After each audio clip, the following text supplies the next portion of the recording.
Hello dear subscribers, welcome to today's presentation. I'm Alfred Omwenga, a teacher of English and Literature at St. Charles Lwanga Girls National School.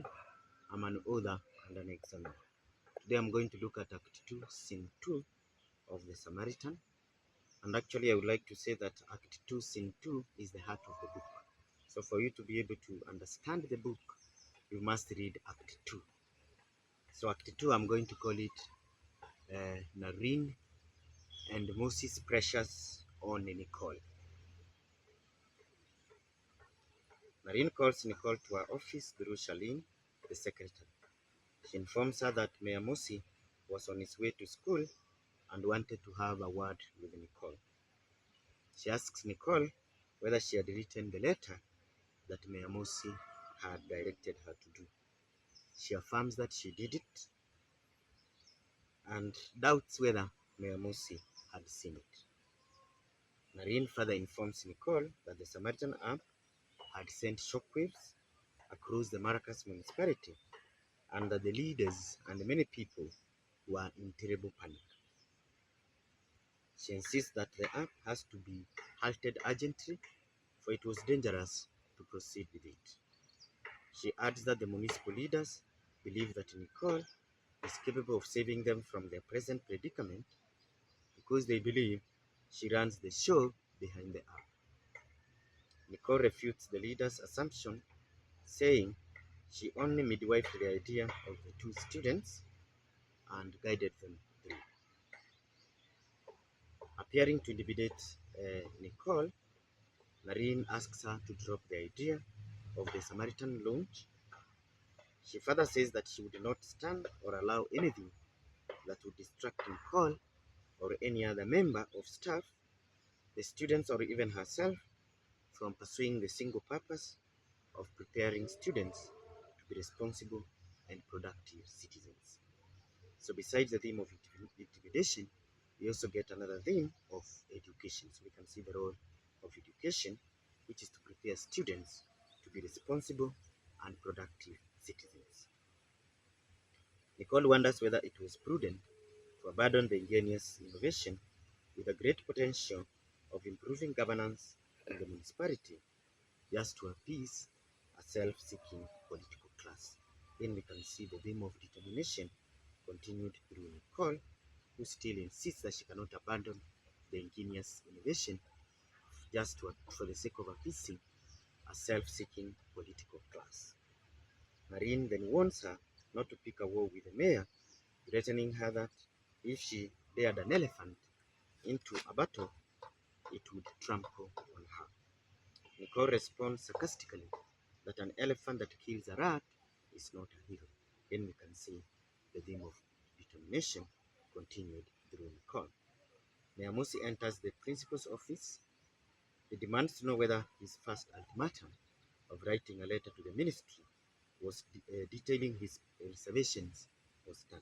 So this was in Act 1, Scene 1. If you remember, Mossi, when he's invited to go into the app, he does not, but orders Nicole to write a letter to the ministry expressing her reservation on the app. Narine informs him that she sent a copy of the letter to him a month before. She further informs the mayor that according to the letter from the ministry, the school had no more role to play with respect to the Samaritan app and that any issues he might have with the app should therefore be referred to the minister's office directly.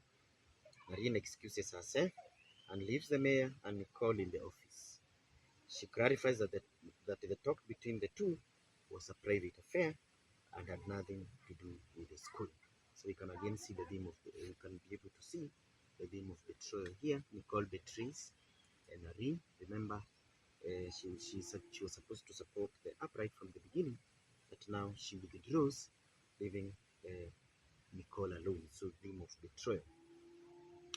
Mossi begins by apologizing to Nicole for having appeared a bit hard on her. However, he expresses his reservation regarding the Samaritan, telling Nicole that malicious people or political opponents who deliberately post false information about him on the app. Nicole informs him that anyone posting false information on him is liable to prosecution in a court of law. She adds that the app has been taken over by the National Information Corporation, and neither she nor her two students had influence on the app.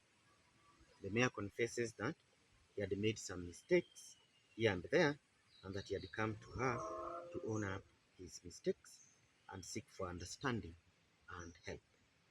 Although the buck stops with him, as the overall leader, he exonerates himself from the and uh, massive corruption and rot in the council, but instead blames his deputy Ramdai and other council's officials, together with Justice Ian Jaden. Honorable Teddy King and Honorable Seymour are blamed for corruption. For example, he blames Ramdai for nepotism and land grabbing, Honorable Teddy King for nepotism and rot in the health sector, Honorable Seymour for corruption, drug trafficking, abuse of office, and even murder. He says he runs a murderous black swan gang. Justice Jaden is blamed for corruption. For example, he says he hawks justice like cabbages. So if I may read a bit of it.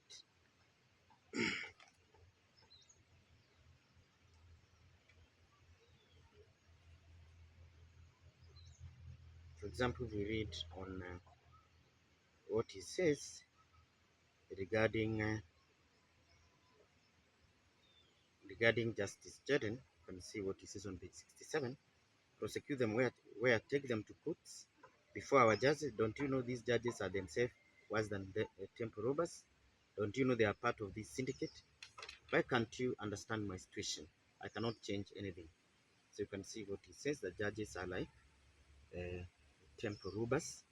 Again, if we look at page 69, we can see how he blames principal judge. And the principal judge, Justice Ian Jaden, who can put him on the line. Granted, his wife ran away, but he has countless mistresses and relatives doing business with the municipal council. Justice Jaden hawks justice like cabbages. You can see that on page 69. I'm accusing Justice Jaden. So you can see the theme of blackmail, where Mayor Mossi wants to sling mud on these other officials while he wants to appear clean before Nicole. Then we can see what he says about Seymour on page 66. For example, he says, uh, he's the man behind the murderous Black Swan gang. This gang responds for the most of the shootings and violence you read about in our newspapers all the time. Again, when we look at what he says about Teddy King, you can see what he says. Mostly that's on page 63. Teddy King, I prefer calling him the Bat. He's our municipal secretary for the Department of Health and Environment. Recently, he ate a whole hospital. No wonder he looks sickly. Nicole ate a whole hospital. How? The municipal council invited bids for the construction of health centers. As the line secretary, he ensured companies associated with his relatives and friends won the tenders. He conspired with them and stole all the money we had budgeted for the health centers. They only put up some site offices that look like cowsheds, and that was it. So you can see how he blames the king for eating the whole hospital. Again, when we look at what he says about his deputy Ramdai, that is on page 62, Moses tells Nicole, it is my deputy, the redeemable goose and brook. As you know, he doubles up as our municipal secretary for the Department of Fiscal Infrastructure. He uses this position to ensure only his companies or those of his relatives win tenders for road construction in our municipality. The same happens with regard to tenders for the construction of bridges, pavement, drains, and water courses. Sadly, they don't do any meaningful work. They simply misappropriate the funds. That's why we are told the roads are even a tractor can actually track on the roads. Because if we look at again page 62, it says only a few kilometers of road are usually dug up and then leveled. Then the contractor pours old black oil and claims the road is tarmac. Today, our secondary roads look like part of an abandoned battlefield where bombs were detonated. Even tractors can get stuck on those roads. So you can see how he blames Ramdai because of nepotism and even misappropriation of funds. That's why the roads are never done well. That's why they look like an abandoned battlefield where bombs were detonated.